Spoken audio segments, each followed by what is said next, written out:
Table पर बैठे थे। प्रियंका, मेरा नाश्ता कहाँ है? भाभी, मुझे भी ऑफिस के लिए लेट हो रहा है। इस पर प्रियंका किचन में से दोनों के नाश्ते की प्लेट्स लेकर बाहर आती है। लो भाई, आप दोनों का नाश्ता। किसी को भी 1 मिनट का सब्र नहीं है। ये प्रियंका का ससुराल है, जहाँ कोई औरत ना होने की वजह से शादी वाले दिन से ही घर के साथ दोनों भाइयों की जिम्मेदारियां प्रियंका संभाल लेती है।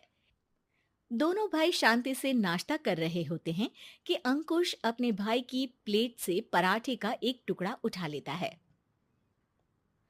आपको पता है ना, मैं खाना शेयर नहीं करता, फिर भी मेरी प्लेट में से खाना जरूरी है क्या?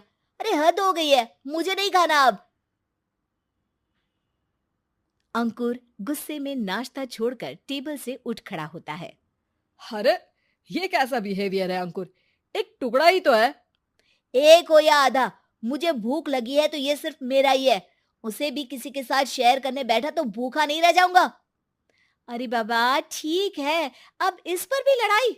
दूसरा बना देती हूँ, पर प्लीज ऐसे खाना बीच में छोड़कर मत जाओ, इससे अन्न का अपमान होता है। ओ प्लीज भाभी, ऐसी कोई चीज होती ही नहीं है। आपके पास पैसे हैं, खरीदो और खाओ। अगर नहीं खाया जाए तो फेंक दो। अरे दुनिया में सब यही करते हैं। अंकुर बैग उठाकर ऑफिस के लिए चला जाता है, जिसके पीछे उसका बड़ा भाई मायूस सा घर में खड़ा रह जाता है। जिसने बचपन से सोने की चम्मच में खाया हो, उसे दुनिया के बारे में क्या पता होगा। वैसे गलती तो हमारी ही है। अगर कभी बचपन में ही सही गलत का फर्क सिखाया होता तो आज ये हाल नहीं होते। आप फिक्र क्यों करते हैं जी? भगवान है, वो जो भी करता है सबकी भलाई के लिए ही करता है, और जब वो चाहेंगे तो अपनी तरह से अंकुर भैया को भी सब कुछ सिखा देंगे। पत्नी की बात पर विश्वास कर अंकुश भी ऑफिस चला जाता है। सुबह से दोपहर होती है और अंकुर लंच करने ऑफिस के पास वाले रेस्टोरेंट में पहुंचता है, जहां वो एक साथ बहुत सारा खाना ऑर्डर कर देता है। सर, क्या कोई आपको ज्वाइन करने वाला है? नहीं तो क्यों? अब कुछ नहीं सर, ऐसे ही। वेटर चला जाता है और कुछ देर में अंकुर का ऑर्डर लेकर वापस आता है, जिस पर अंकुर सब डिशेस में से थोड़ा थोड़ा खाकर बाकी ऐसे ही छोड़कर बिल देकर चला जाता है। वाह भगवान, तेरी माया। कहीं कोई एक एक टुकड़े के लिए तरसता रहता है और ये 5 लोगों का खाना ऑर्डर करके एक का भी पूरा नहीं खाते। पैसे वालों की माया। वेटर टेबल साफ कर बचा हुआ सारा खाना लेकर रेस्टोरेंट के पीछे घूम रहे बच्चों के पास पहुंच जाता है, जिसे देख बच्चों के चेहरे खिल उठते हैं।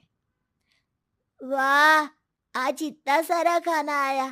थैंक यू भैया, भगवान आपको खाने की फैक्ट्री बना दे। अगर ये फैक्ट्री मेरी होती तो तुम लोगों को कभी किसी का झूठा बचा हुआ खाना नहीं खाना पड़ता। चलो तुम लोग खाओ, पर ध्यान रखो किसी को पता ना चले, नहीं तो मेरी नौकरी चली जाएगी। इसी के साथ दिन बीतता है और रात को दोनों भाई एक साथ घर पहुंचते हैं।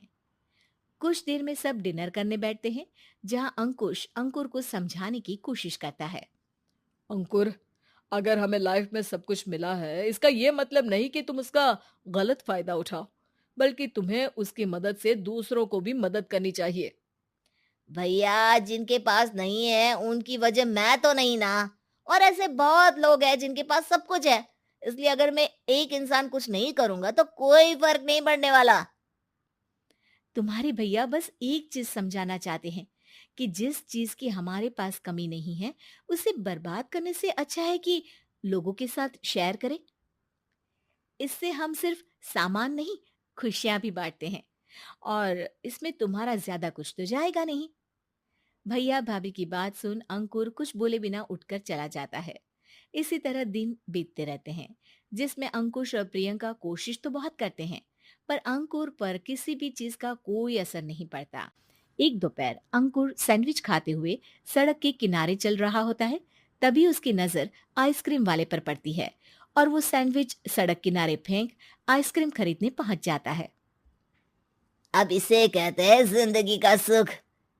जैसे ही अंकुर आइसक्रीम लेकर पीछे मुड़ता है तो एक आदमी को सड़क से वही सैंडविच उठाते हुए देखता है। वो आदमी बहुत कमजोर, गरीब, जैसे बहुत दिनों से खाना ना खाया हो वैसा लग रहा था। अंकुर उसके पास जाकर खड़ा हो जाता है। उसे देखकर आदमी सैंडविच अंकुर की तरफ कर देता है। आपको भी खाना है क्या? क्या हम इसे आधा आधा कर ले? मुझे बहुत भूख लगी है। वो मेरा ही झूठा सैंडविच है। तुम दूसरा खरीद कर क्यों नहीं खा लेते? इसे क्यों खा रहे हो?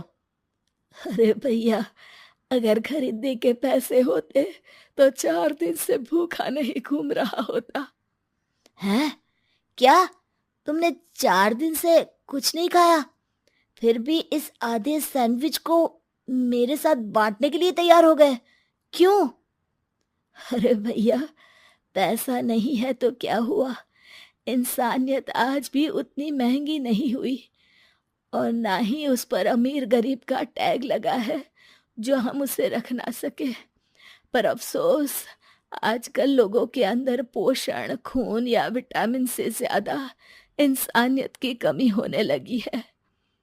आदमी की बातों से अंकुर को समझ में आ जाता है कि वो आज तक कितना गलत काम करता आ रहा था। इसके बाद से वो अपनी किसी के साथ शेयर नहीं करने और खाने को बर्बाद करने वाली आदत को छोड़ देता है।